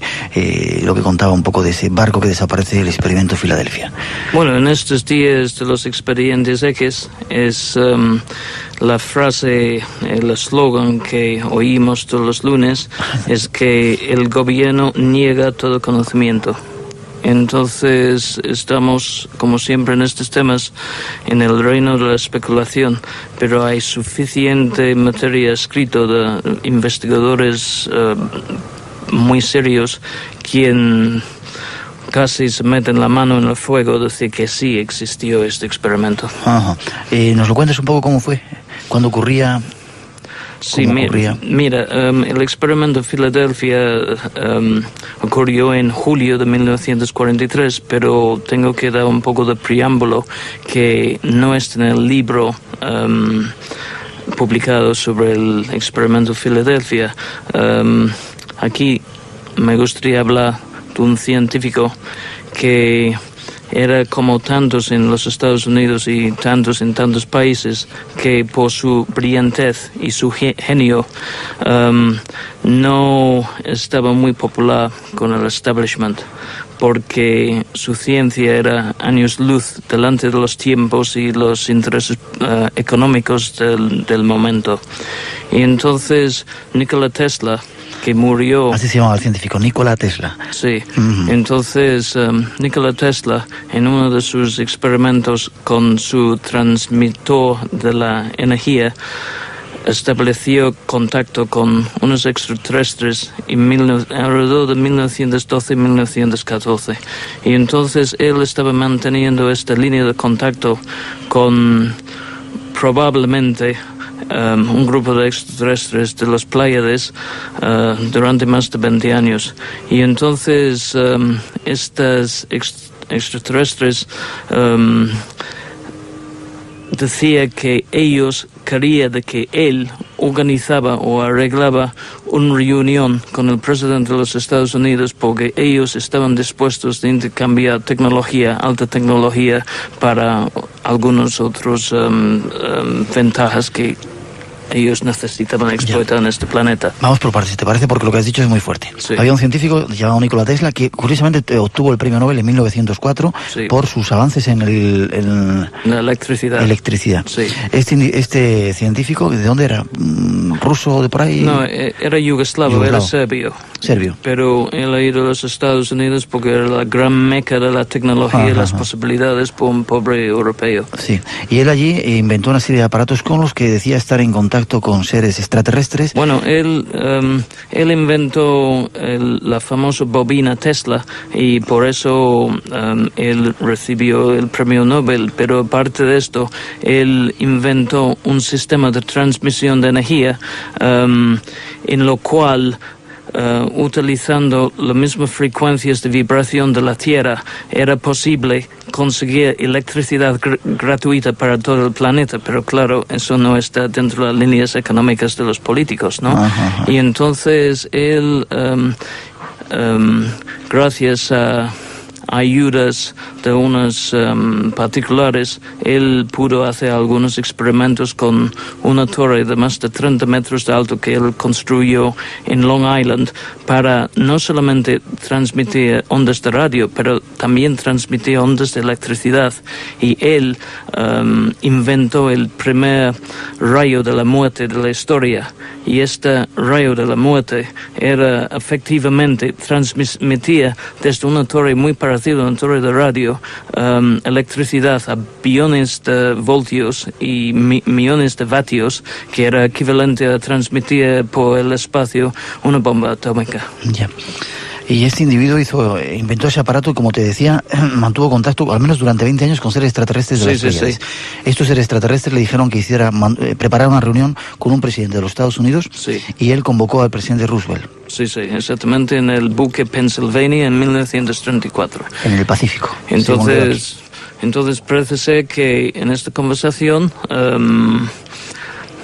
se hizo un acuerdo de intercambio de tecnología por algunas cosas que han pedido los extraterrestres, pero información sobre esto solamente podemos imaginar. Ya. ¿De dónde salió toda esta información? ¿Cómo te has enterado tú de todo esto? Bueno, esta información, hay una serie de documentos tanto en el web, en el internet, y también en Inglaterra hay una revista que se llama Viewpoint Aquarius, y entonces en esta revista publica todas estas cosas sobre ovnis y sobre contactos y contactos oficiales en el pasado, etcétera, etcétera. Y de ahí ha salido un poco esa información. Sí. Bien, se da esa reunión, se llegó a mantener esa reunión entre el presidente Roosevelt y los extraterrestres, ¿no? ¿Y qué ocurrió después? Bueno, un poco después se hizo la primera experimentación de hacer un buque invisible, siguiendo las instrucciones de esta raza alienígena. ¿Tú crees que eso vino de esa raza extraterrestre, no? Es decir, toda esa tecnología fue lo que se recibió de esos extraterrestres. La cosa que es cierto es que después de 1934 la ciencia física en los Estados Unidos de este tipo de experimento dio un salto cuántico. Parece ser que en muy pocos años han hecho un avance que no habían hecho en los previos 50 años. Entonces, en 2 o 3 años, un salto espectacular. Han hecho este experimento, no era todo de un éxito, aunque sí han hecho desaparecer un barco, pero parece ser que el experimento tenía 2 objetivos. Uno era operación invisibilidad y otro era hacer una brecha en el hiperespacio para que los extraterrestres podrían tener como una ventana abierta permanentemente para llegar a la Tierra y salir cuando querían, ¿no? Entonces, bueno... Espera, ¿no te molesta que te vaya cortando de vez en cuando? Supuesto. Es decir, 2 tipos de finalidades con ese experimento. Uno de ellos, hacer invisibles los barcos, que es lo que pretendía el gobierno norteamericano, en una etapa en la que estaban a punto de entrar en guerra. Y una segunda objetivo, quizá ya por parte de seres extraterrestres, que era abrir una ventana para poder penetrar ellos en el planeta. Sí. Eso fue lo que se pretendía con el experimento. Sí. Sigue contándonos. Bueno, entonces llegamos a 1943, ya Estados Unidos está en plena guerra con Japón, está perdiendo muchos buques porque la marina japonesa era bastante más avanzada, tenían buques mucho más rápidos y tenían una tecnología bastante más sofisticada referente a misiles y torpedos y todas estas artilugias, ¿no? Entonces estaban perdiendo muchos buques, tanto por parte de la armada, de la marina japonesa y también por los alemanes, que sus submarinos eran muy rápidos y estaban hundiendo buques de la marina americana en el Atlántico en la guerra de Europa, ¿no? Entonces, claro, este asunto de camuflaje era absolutamente importante, y no solamente camuflaje por cámaras de infrarrojo, también camuflaje contra el radar, que para entonces todo el mundo tenía, ¿no? Y como Tesla para entonces ya tenía mucho más experiencia en la experimentación de algunos de sus patentes y inventos, según la información escrita, es que, bueno, en este experimento, donde antes mencionabas que estaba Einstein también, el Eldridge estaba literalmente llena de equipos electrónicos para poder hacer este experimento. Entonces, objetivo 1, hacer que el barco era invisible, pero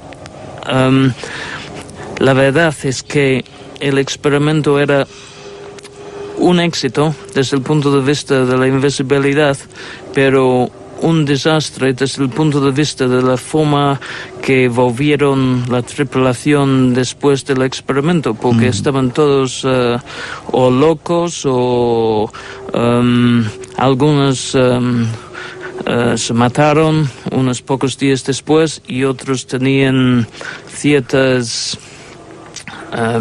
posibilidades muy psíquicas, podrían traspasar paredes, otros desaparecieron por combustión espontánea. En total, han vuelto completamente diferentes, y otros decían que han estado hablando con extraterrestres y muchas cosas muy extrañas. Pero lo curioso es que el barco desapareció. Estaba en el puerto de Norfolk, el barco.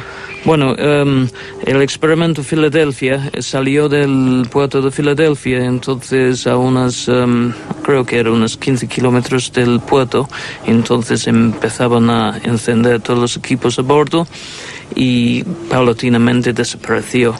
Pero unos instantes después estaba visto en su punto de amarre en Filadelfia, justamente donde estaba antes de salir al puerto, y luego en Norfolk, en su astillero donde estaba construido, ¿no? Entonces, ¿qué quiere decir eso? De que estaba teleportado, de que se han desintegrado todas las moléculas del barco y estaban transmitidos mediante el espacio a sus distintos puntos donde estaba en el pasado. Hasta que alguien apagó todos los aparatos y sin terminar la teleportación total del barco desde su punto en el presente a su punto en el pasado, que era Norfolk, porque estaba en Norfolk en el pasado, alguien se apagó todos los aparatos y entonces había una vuelta en un instante de tiempo de toda esta materia teleportado a su punto de origen. Y claro, eso era un proceso tan rápido de que las mismas moléculas de la tripulación no podrían asimilar el cambio y como consecuencia dejaba sus moléculas en otros estados de la física. Y por lo tanto tenían estos dones o cosas que podrían hacer después. Ese fue un poco el problema que vivió la tripulación, que según cuentan la historia estaban de repente en un bar, la gente que había estado en esa experiencia y desaparecían delante del resto de la gente que estaba allí. Otros murieron en combustión espontánea, como tú dices, e incluso otros comentaban que habían estado en contacto con seres extraterrestres mediante esa experiencia, ¿no? Sí. Entonces, aparte de ser un éxito desde el punto de vista de los extraterrestres, que la brecha sí fue abierta, y está abierto desde entonces, justamente en el momento entre que desaparece el barco en Filadelfia y reaparece en Norfolk, hay un espacio de tiempo. Es justamente en este momento cuando el barco no está ni en un sitio o otro sitio. Por lo tanto, probablemente está en otra dimensión, y está en esta otra dimensión donde la tripulación tiene la capacidad de ver estos seres que están en otra frecuencia y otra dimensión. Este experimento, antes de pasar a otros casos, estaba relacionado con Einstein. Einstein estaba también allí un poco metido en todo este asunto. Sí, Einstein también estaba ahí porque estaba interesado en la faceta de la antimateria. Claro, es que la antimateria, toda la dirección de rotación de los electrones y las partículas subatómicas están opuestas de la dirección de rotación en la materia, ¿no? Y con estos campos magnéticos tan altos, que se pretende es cambiar la dirección del spin o la dirección de la rotación para que haya una repulsión entre la materia y la antimateria. Y justamente cuando hay una repulsión, entonces desaparece. Claro, el problema es en el proceso inverso, cuando quieres que la antimateria y la materia vuelve a su configuración inicial. Eso es muy peligroso pero claro, estaban probablemente ayudados por esta tecnología de los extraterrestres y habrá unas claves para poder hacerlo. Pero normalmente sabemos que cuando, por ejemplo, un agujero negro es una zona de una gravedad infinito, y entonces ahí es un agujero negro porque atrae toda la materia del universo, pero también el otro lado del agujero negro hay un antiagujero negro, y sutilmente separado para que si se combinan no desaparece nada. Y eso es el problema en este experimento, de que no era un éxito total porque la tripulación no volvieron sanos y salvos. Si eso hacía en 1943, 47, cualquiera sabe lo que pueden estar haciendo ahora, ¿verdad? Pues como continuación de este experimento, se empezaban a hacer una serie de proyectos llamado el proyecto Phoenix, Phoenix 1, 2 y 3, en una base antigua en Long Island. Bueno, los ovnis funcionan, bueno, Dios sabe cómo funcionan, pero hay muchas teorías sobre ello, ¿no? Y una de las teorías son las máquinas de electrogravitación, lo cual generan campos magnéticos muy grandes, y está visto de que los campos magnéticos tienen efectos sobre la mente y también sobre el lugar en el espacio de los objetos. Hay muchos casos de nubes que han aparecido incluso en campos de batalla, y regimientos enteros de hombres han desaparecido. Eso es cierto. pero desaparecen, no vuelven a unos kilómetros después.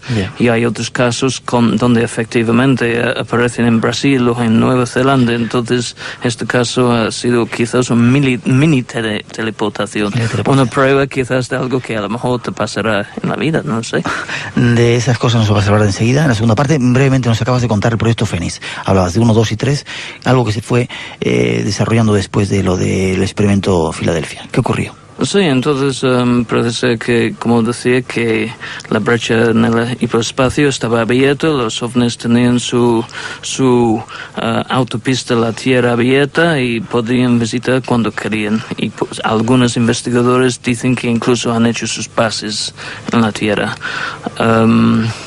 Bueno, parece ser que el gobierno de los Estados Unidos ha hecho estos avances en proyectos de invisibilidad y teleportación, pero con la intención de diseñar una máquina de tiempo, y eso era en el Fénix 1, 2 y 3.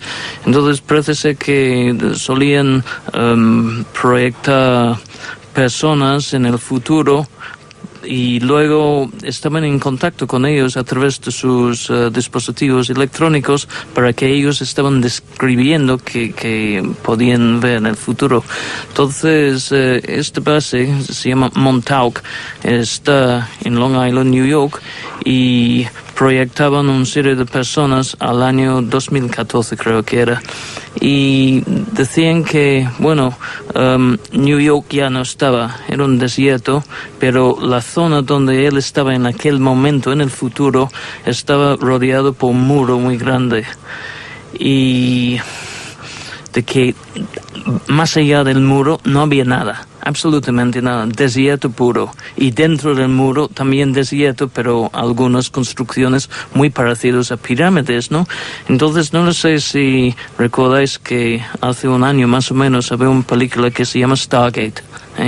Stargate hablaba de un proyecto militar de abrir una puerta a otra dimensión, que era una dimensión estilo de Egipto, donde había muchas pirámides.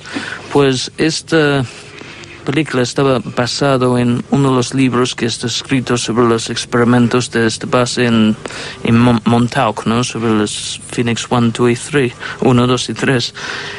Pues mira, este experimento fue terminado en 1979 porque parece ser de que por algún error han teleportado desde el hiperespacio un monstruo y luego no sabían cómo quitarlo, entonces lo han cerrado todo y este monstruo está por ahí, sí. Pero en esta dimensión, y según los libros no saben cómo hacerlo volver su espacio, entonces eso me hace pensar en el chupacabras. Curioso. Hay más cosas que queremos contarles esta noche, después de esa segunda introducción que ya ofrecen nuestros compañeros. Y a toda prisa a contar más casos de teleportaciones que existen en el mundo. Lo que imaginaba. La isla de Rapa Nui. ¿Cómo? Solo hay 3 lugares iguales en la Tierra. El Triángulo de las Bermudas, el Mar del Diablo y el Mar de los Barcos Perdidos, frente a la isla de Pascua. Donde estamos ahora. Deme los prismáticos.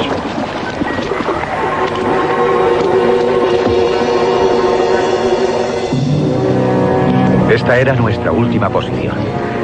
Este círculo marca los límites hasta donde podíamos haber volado. No llevábamos más combustible a bordo.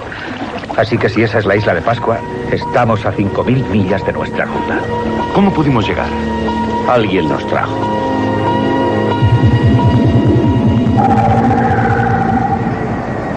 ¿Desapareció? No seré yo quien ceda ante un desvelismo.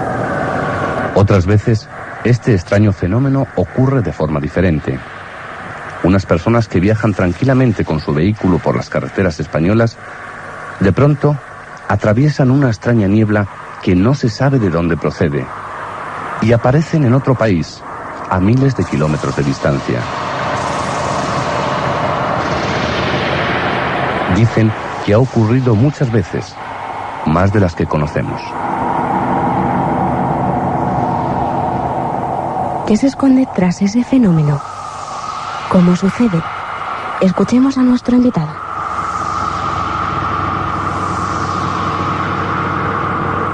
Ahí en esa introducción mezclábamos dos fenómenos. Uno de ellos, el Triángulo de las Bermudas, donde se dan desapariciones, las cuales nos tendrás que hablar, y este otro fenómeno que se da aparentemente muchas más veces las que creemos, de personas que van tranquilamente por una carretera, ha ocurrido en España, dicen, y de repente pasan un túnel, una niebla, y aparecen en Perú o en cualquier otro lugar. ¿Por qué ocurre? ¿Cómo ocurre? ¿Ocurre realmente?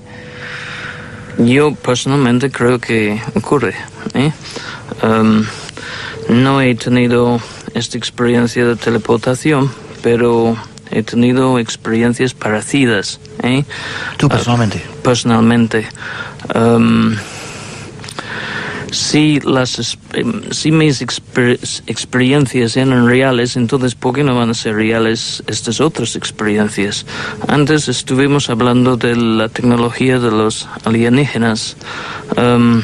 Esta tecnología habrá que pensar que sería probablemente, años luz delante de nosotros muy difícil medir, pero cientos de años delante de nosotros sí puede ser. Y los alienígenas no siempre están en nuestra frecuencia. Eso quiere decir de que para ellos, entre ellos, son seres físicos. Pero para nosotros, en el lugar donde están en este momento, están viendo a nosotros, pero nosotros no a ellos, porque están en otra frecuencia de vibración. Entonces, imagina de que hay unas alienígenas que quieren hacer cierto tipo de experimentos con seres humanos. Pues pueden hacer que aparezca una niebla desde la nada, aparentemente. Pero desde la nada no es cierto, porque aunque no hay nubes, siempre hay humedad y siempre hay oxígeno, nitrógeno, hidrógeno y otros gases en la atmósfera. Entonces tendrán quizás una tecnología para hacer nubes instantáneas y luego usarían estas nubes de tal manera combinado con campos magnéticos y otros campos que ignoro, para hacer ventanas transdimensionales para llevar a las personas a otros países. Pero justamente en el momento entre que desaparecen y que aparecen, entonces probablemente están haciendo experimentos con ellos. La persona cuando reaparece no recuerda de que ha sido experimentado o ha sufrido un experimento, pero aunque quizás cuando estaba en Madrid y luego cuando está en Brasil solamente han pasado 5 minutos de tiempo de la Tierra, probablemente en esta otra dimensión donde la escala de tiempo es diferente, a lo mejor ha estado equivalente a nosotros a semanas o años, y Dios sabe qué han hecho los extraterrestres con ellos en este tiempo. Ya. ¿Me explico? ¿Conoces algún caso de alguien que haya tenido esta experiencia y que recuerde o que haya contado algo parecido? En eso de la niebla, no. No. No. Ya. Pero en otros casos, sí, evidentemente, sí, cuando hay abducciones siempre cuentan que han tenido experiencias de algún tipo extraño, ¿verdad? Pues conozco de personas que me dicen que han tenido estas experiencias, pero claro, siempre estamos en lo mismo. ¿Cómo se puede comprobar de que han tenido? Hay que creerlos, ¿no? Hay que creerlos o no creerlos. Entonces, la intuición de uno normalmente es verídico, ¿no? Pero muchas veces la intuición no, ese miente, ¿no? Y el otro sí. Yo creo que eso puede ser verdad, pero hay que intentar comprobarlo, ¿no? Yeah. Y eso es el gran problema en estos casos, ¿cómo comprobarlo? Ya. Han contado muchos casos de estos, damos una información ahí en la introducción también del Triángulo de las Bermudas. Sí. ¿Tiene que ver también esto del Triángulo de las Bermudas y esos otros 11 triángulos que dicen que hay en todo el mundo, con estas posibles puertas, con lugares donde los extraterrestres pueden entrar, salir, hacer teletransportaciones? Sí, sin lugar a dudas, porque cuando desapareció el Eldridge en el experimento de Filadelfia, dejó detrás de sí una neblina verde, y muchos de los testigos que han visto barcos desaparecer en esta zona, pero como testigos, barcos desaparecer en el Triángulo de las Bermudas, siempre han visto visto la zona rodeada por una neblina verde, ¿no? Entonces parece ser que hay una relación. Y hay anomalías magnéticas en la zona del Triángulo de las Bermudas. Cuando los aviones sobrevuelan esta zona, las brújulas no funcionan. Los giros, los instrumentos que tienen los barcos tampoco funcionan. Entonces, claramente hay algo pasando con el campo magnético. Ya, pero ¿puede ser algo natural o tú crees que puede ser algo creado por seres alienígenas? Esta tierra está muy vieja y sabemos muy poco de ello. Ha vivido miles de civilizaciones en esta tierra y los registros que tenemos sobre la historia de la Tierra son muy recientes, pero poco a poco los arqueólogos van descubriendo rasgos de otras civilizaciones que vivieron no solamente hace 12.000 años, pero también hace millones de años. Hay todo una parte de la arqueología prohibida donde arqueólogos encuentran cosas que no pertenecen a la época en que están investigando, pero estos objetos están archivados, otros expedientes X, ¿no? Porque no saben cómo están ahí, ¿entiendes? Entonces, bueno, puede ser de que estas cosas que pasan son vestigios de otras civilizaciones de la Tierra, posiblemente ayudados de otras razas de alienígenas, quién sabe. Ya, hay más casos de lo que parecen, ¿verdad? Sí, sí. 3 últimos minutos nos faltan, Robert, de este primer tema para que nos des soluciones a este enigma. ¿Qué puede estar provocando el hecho de que la gente vaya tranquilamente con su coche, aparezca y desaparezca en un sitio, desaparezca en un sitio y aparezca en otro sitio a miles de kilómetros, cientos de cosas extrañas sucedan en el Triángulo de las Bermudas? ¿Qué lo está provocando? Quizás seres extraterrestres o puede haber otras explicaciones. Y luego lo del chupacabras que nos has contado, esa experiencia de un experimento que trajo un ser extraño y que puede que esté por aquí. Bueno, son muchas preguntas para 3 minutos. 2 minutos nos queda además. Bueno, vamos a ir por número 3 antes. Entonces, yo he preguntado otro día a un investigador sobre este tema del chupacabras, Pablo Villarrubia, si de verdad él creía de que eso era posible, y él me aseguraba de que sí, que él había visto ganado atacado por este animal, y también ha hablado con testigos que habían visto un animal extraño, y él piensa de que sí, es cierto que está ahí. Entonces aquí hay 2 posibilidades referente al chupacabras: o que es un animal prehistórico de que en algún bolsillo con un microclima muy especial ha podido sobrevivir todos estos años y ahora aparece por algún cambio en la atmósfera o algo, o de que efectivamente que quizás en algún experimento parecido a lo de Montauk en el Phoenix 3 en Long Island, este monstruo que no han podido volver al remitente ha escapado y está por ahí en Sudamérica. Ya. Podría ser. Yo no puedo probar eso, claro. Y respecto a las teletransportaciones, ¿qué puede ser? ¿Extraterrestres o a lo mejor pruebas que está haciendo el propio gobierno o los gobiernos de la Tierra? ¿Norteamérica? Bueno, entonces lo mismo. Pueden ser pruebas que estamos porque somos todos aquí en esta Tierra, pero yo desde luego no tengo nada que ver con estos experimentos. Pueden ser que sí son experimentos que están realizando en esta Tierra por de alguna manera meter miedo en la gente y controlarlos, porque la mejor forma de controlar la masa es dividirlos. Entonces sí se puede dividir en los que creen y los que no creen, y los locos y los marginados, y todo el resto. Es mucho más fácil controlar todo. Yeah. Y el miedo es un arma de control muy eficaz. Yeah. Eso es si estés de este lado.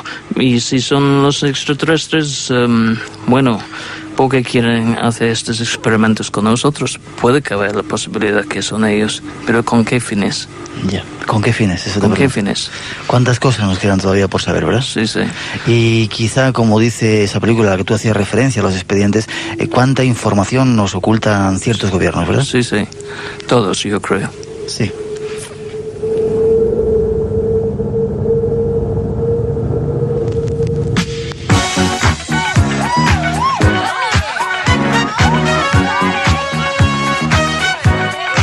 Robert, gracias por haber estado en nuestro programa, gracias por habernos conocido físicamente ya, gracias por esas investigaciones y yo espero que tengamos la oportunidad de que nos cuentes muchas más investigaciones de esas. Bueno, ojalá, y también quizás en el futuro puedo contar 2 o 3 cosas que han pasado a mí referente a los ovnis y cosas de esta índole, ¿no? Yo quiero que me las cuentes, quedamos emplazados para esa experiencia de Bangalore en la India. Ah, sí, sí. Para ver esa historia nuestra que está ahí escrita. Sí.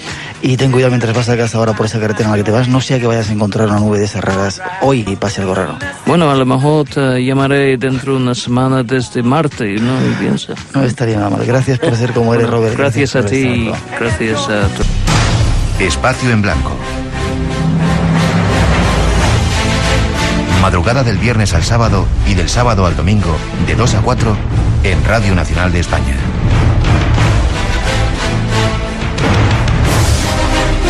Buscamos respuestas a todas tus preguntas.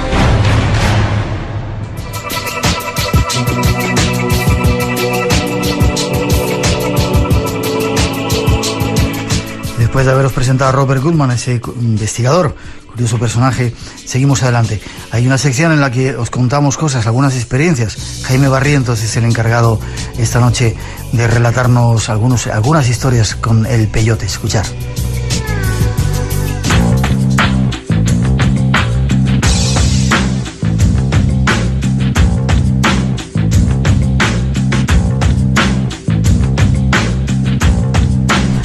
Llega el tiempo de entrar en esa sección que se encarga de realizar nuestro compañero Jaime Barrientos. Buenas noches, don Jaime. Buenas noches, don Miguel. Periodista de raza, escribís en cualquier sitio y de casi cualquier cosa. Donde me dejan, menos de fútbol. Es de lo único que no. ¿No te gusta el fútbol? Nada. Eres un tío inteligente, eso se nota, ¿no? Pero aún así, luego tengo que aguantar ver los partidos en casa por los chavalines, porque les encanta. Ya, y es increíble la fuerza que tiene el fútbol en cualquier parte del mundo. Ahí detrás debe haber algún tipo de cosa rara para mediatizar y controlar el mundo, ¿no? ¿Okay? Bueno, a mí una vez me llevaron a un partido. Yo no he estado nunca. Bueno. Y precisamente mis amigos me llevaron para ver qué opinaba yo de todo aquello. Y claro, mucha gente va al fútbol, le da igual que el equipo gane o pierda. Lo que van ahí es a soltar el excedente de mala leche. Sí. Entonces, unos se meten con su suegra, otros con su jefe. Es eso, es soltar endorfinas, que es de lo que precisamente te iba a hablar hoy. Ah, endorfinas. De las endorfinas, en concreto de la oxitocina. Hablaremos ahora de ello. Pero es increíble, te decía, estamos muy tocados por esos viajes que hacemos por el mundo, y eso en cualquier parte del mundo, sea el lugar que sea, te preguntan el Real Madrid, el Barcelona, no sé. Te dan la alineación completa. Sí. Y dices, pero bueno, esta gente es lo que conoce de nosotros. Y ahí, si hay un partido de fútbol, ya la liamos, la de Dios. Separa el mundo, separa el país, y algo tiene que tener el fútbol. Fíjate qué triste que en la Grecia clásica, en cada pueblo, por pequeñito que fuera, había un teatro. Hoy, en cualquier pueblo, por pequeño que sea, hay un campo de fútbol. Y no es lo mismo, ¿verdad? Y no hay un teatro. Así es. Esta es la sección Asuntos Absurdos con Jaime Barrientos. Nos va a hablar esta noche de hormonas. Vamos a ver.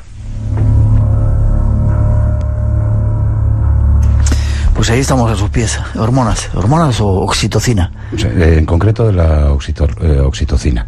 Bueno, se ha hablado siempre mucho de la fraternidad. La fraternidad es entre hombres, pues desde los caballeros templarios, en la Ilíada, Alejandro Magno, pero se ha hablado muy poco de la sororidad, que es la sororidad. De ahí viene lo de a las monjas que les llaman sor.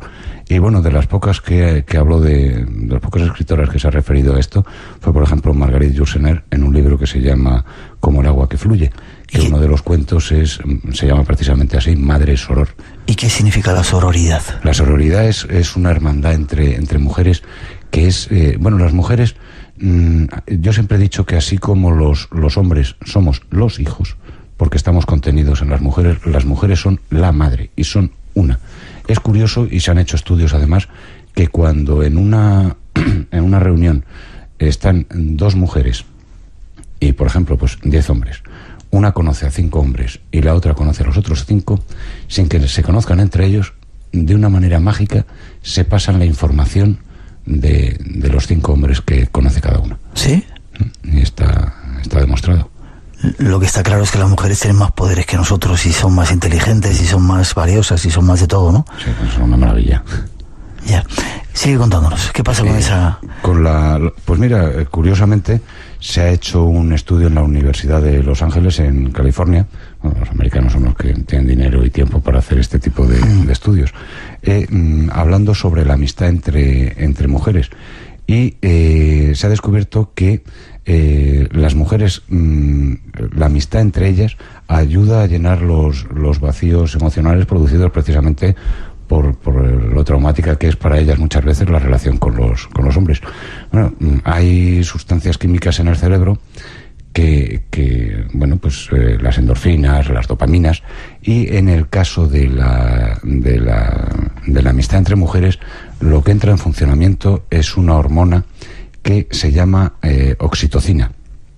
Y es curioso que esa hormona frena el estrés y se activa, como nos ha dicho antes nuestra compañera Paz, cuando se activa especialmente cuando la mujer está dando el pecho a su hijo, y se activa cuando tiene que proteger a sus hijos, y cuando se agrupa con otras mujeres es precisamente cuando más se libera esta hormona, y provoca además un efecto calmante.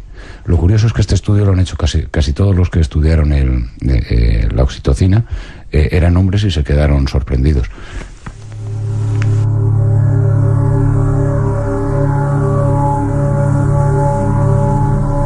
Oxitocina, por eso las mujeres se encuentran a gusto entre ellas, les produce placer cuando dan el pecho al niño. Qué curioso cómo es la naturaleza. ¿Y el hombre tiene eso? El hombre también producimos oxitocina, pero ¿qué pasa? Que producimos también testosterona, que es lo que todo lo fastidia. Ya, por pelotas, ¿no? Sí. Por huevos, y no estamos diciendo palabrotas. La testosterona es la que nos lleva, en el mejor de los casos, a competir en los famosos partidos de fútbol de los que hablábamos antes, y en el peor de los casos pues nos conduce a las guerras. A las guerras. Y es la testosterona, esta hormona masculina, neutraliza los efectos de la oxitocina. Pero en cambio los estrógenos femeninos tienen la virtud de aumentar la producción de esta hormona. Ya. ¿Se puede decir que la oxitocina es un poco la hormona de la felicidad entre las mujeres? Sí, la hormona de la amistad femenina. Ya. Y luego además se ha demostrado que cuanto más amigas tiene una mujer, es decir, cuanto más feliz es, más hijos tiene, y menos le hacemos la puñeta a los hombres, se reduce notablemente el riesgo de enfermedades ligadas a la presión arterial y al colesterol. ¿En las mujeres? ¿Será por eso por lo que las mujeres viven más que los hombres? Es una buena pregunta.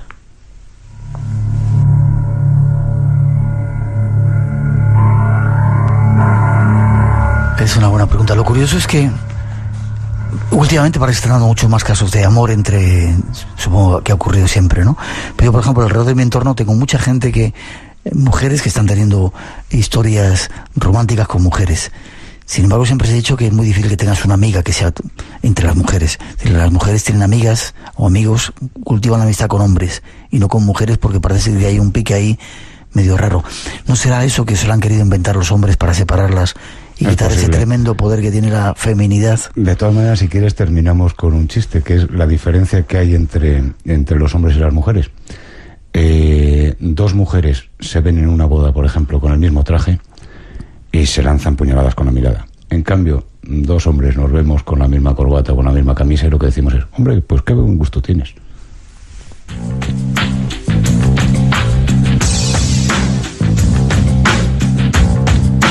Así de siempre dicen que son los hombres que somos. Jaime, gracias por ese toquecito de oxitocina. Buscaremos más información y ojalá la tengamos todos para ser felices, tanto hombres como mujeres. Aunque sea jugando al fútbol. Aunque sea jugando al fútbol. ¿Forma de ponerse en contacto contigo? Pues en el blog, que gracias a Paco de Murcia. A Paco, el oyente de Murcia, que me lo sigue cargando, porque pues eso, yo estoy en segundo la prehistoria, como yo. Segundo de ordenador con algunas de primero. Mira, es Jaime Barrientos, Asuntos Absurdos, así todo seguido, .blogspot.com. Gracias a Paco por ese trabajo que ha hecho en el blog, y gracias a ti por estar en el programa. Te veo prontito, ¿vale? Muy bien, Miguel. Buenas noches. Una ventana abierta hacia otros universos. Espacio en Blanco. En Radio Nacional de España. Con Miguel Blanco.